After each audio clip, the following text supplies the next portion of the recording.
friends, it's Gloria and welcome back to another video. Today's going to be a different one for me. It's kind of a recommendation video. Basically, I'm going to be saying if you liked this book, then maybe you like this book. And I rarely make recommendation videos, so I don't feel totally qualified, but I've read some good books and I find similarities and vibes and feels between some, and I want to share those similarities that I found. I think the first person on BookTube that I've seen do this is Haley in Bookland. She does a lot of these. If you like this, then read this, and I know it's been done a lot of different other times, but this is my first time. So without further ado, let's get into some book pairings. I'm going to start with nonfiction, and the first one is an easy one that I've seen already a lot of people compare, but I wanted to throw it into this list, and that is Just Mercy by Bryan Stevenson. If you like this book, then you will definitely like The Sun Does Shine by Anthony Ray Hinton. I read Just Mercy first, and I believe it was written first. Bryan Stevenson is a lawyer that works with death row inmates, as well as juveniles that are in the detention system. And this book follows a very specific case about Walter McMillan,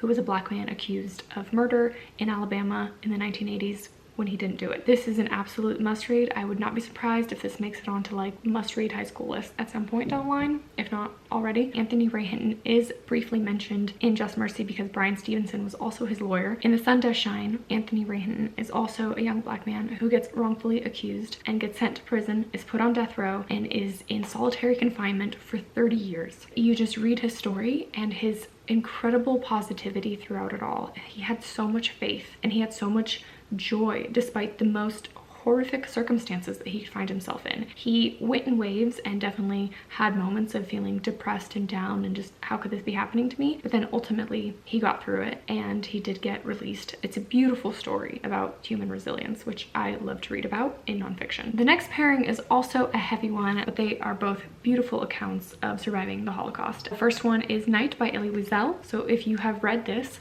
then I would recommend The Hiding Place by Corrie ten Boom. Night is a lot more well known. I think this is on high school read lists, if not middle school or even elementary. It's a tiny short little book about Elie Wiesel's experience in a concentration camp and everything that he endured. Similarly, in The Hiding Place, Corrie ten Boom was a watchmaker in Amsterdam, and her family housed Jews and hid them, but then eventually were found and all taken to concentration camps. She's the only person from her family to survive. I would say maybe The Hiding Place is a little bit more hopeful, maybe more similar to The Sun Does Shine in showing human resilience and positivity in the midst of human terror. Again, both just amazing reads. Hard reads, very difficult, but incredible. This next pairing is also nonfiction, and it might be a little bit of a stretch, but hear me out. If you liked this book, which is 84 Charing Cross Road by Helene Hanff, then I think you will like The Marriage Bureau by Penrose Halson. 84 Charing Cross Road is a tiny little book about a collection of letters between Helene Hanff and a bookstore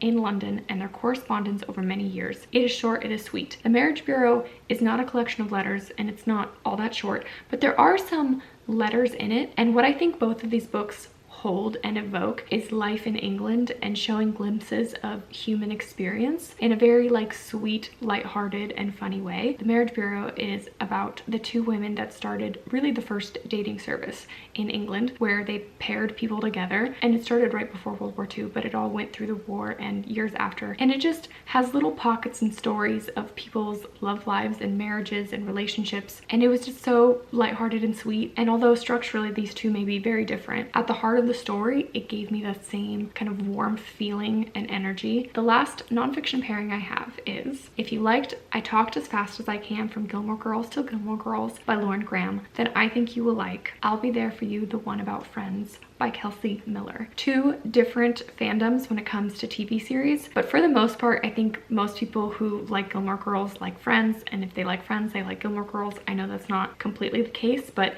in general, they're both very beloved sitcoms. I love both. I love Friends a little bit more, but they are both such fun series. So in Talking as Fast as I Can, Lauren Graham talks about her experience on Gilmore Girls, what it was like to film the series, and it's more than just that. It also goes into her life in some different aspects, but if you're a fan of the show and you haven't read this book, read it. It just brings so much more to it, and it's such a fun read. And in I'll Be There For You, even though Kelsey Miller wasn't an actor or an actress on the show, she still goes into the details of how the show was made, behind the scenes of things that came together to bring that show to life. And if you've ever watched like behind the scenes of Friends or like bloopers from Friends, then you'll like this, because it just goes another layer into understanding the success of the show and maybe why you are such a fan of it. So as a fan of Friends, I really enjoyed this book. I've read both and enjoyed both. I have a couple historical fiction pairings for you. The first one is, if you liked Homegoing by Yaa Gyasi, then I think you will really like Africantown by Irene Latham. Homegoing is very popular and beloved, but if you have not heard about it or have read it, it is a multi-generational story about two sisters that were separated in Ghana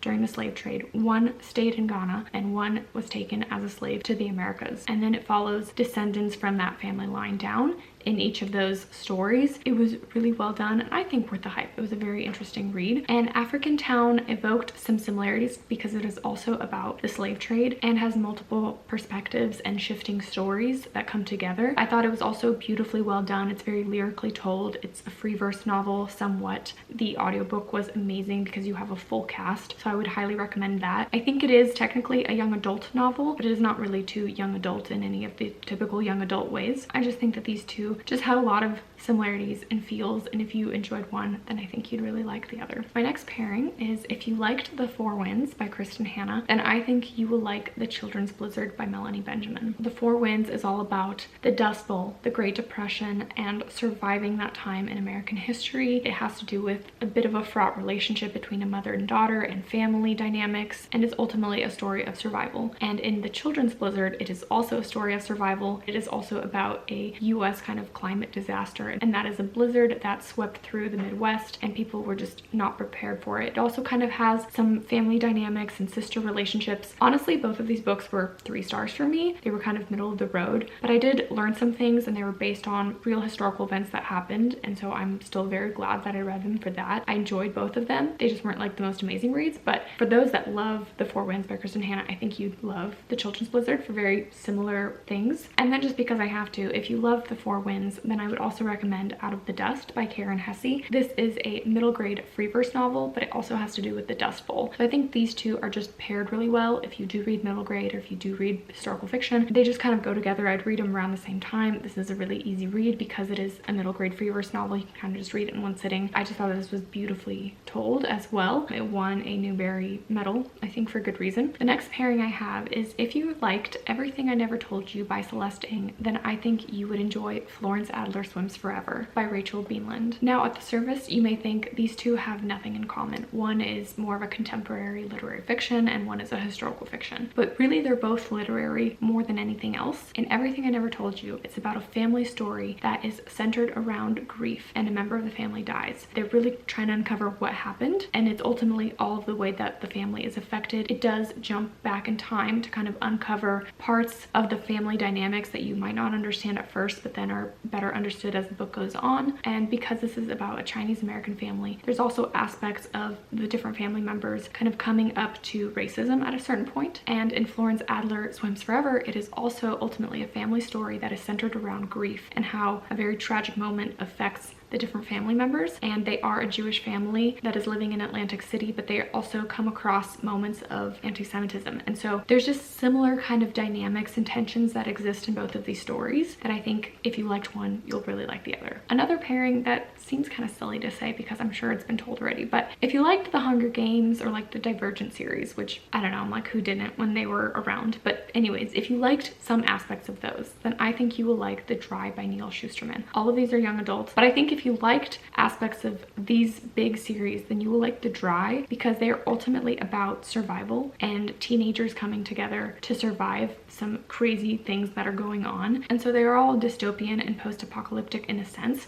but The Dry is the closest to reality because it's really set kind of in present day, but what would happen if the water ran out in California? I just really haven't seen The Dry get, I guess, too much hype. And for those that are craving a dystopian kind of novel and you really haven't read one in a while, but you want to, I would say The Dry is a pretty good one for that. All right, and my last pairing is really going to be kind of a stretch, but just bear with me. So the first book that I read out of this quartet that I'm going to talk about is Finlay Donovan is Killing It. I read it in, I think, September of last year when it was kind of just receiving the hype and the buzz. Everyone is loving this book. It was my first, what I would consider a cozy mystery. It was very lighthearted and fun, and the mystery and the crime in it wasn't like that big of a deal. It was just kind of silly. I then read The Thursday Murder Club and I thought, well, this is kind of another cozy mystery and has that same feel. And again, these pairings don't fully go if you break down all the details, but for someone that does not read cozy mysteries. I'm just giving this shout out, I guess, to those that don't really delve into this genre. The mystery isn't really the center of the story or matters at all. It is the characters that you ultimately fall in love with.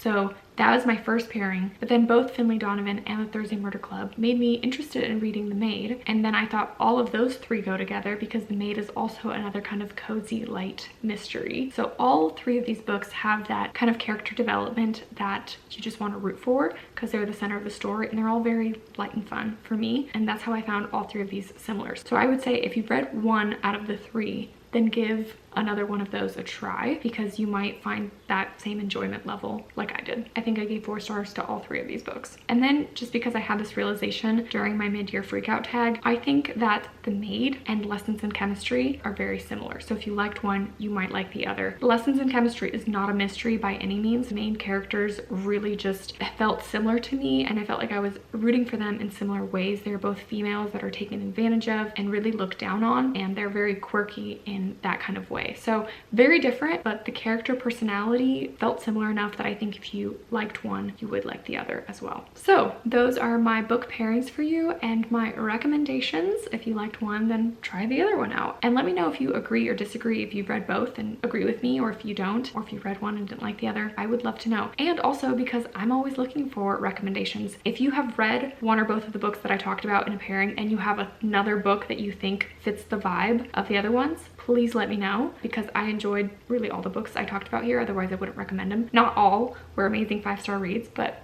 most were enjoyable. So I'm always looking for more reads like that. So yeah, let me know. And thank you so much for watching today, and I will see you guys in more book videos soon. Bye.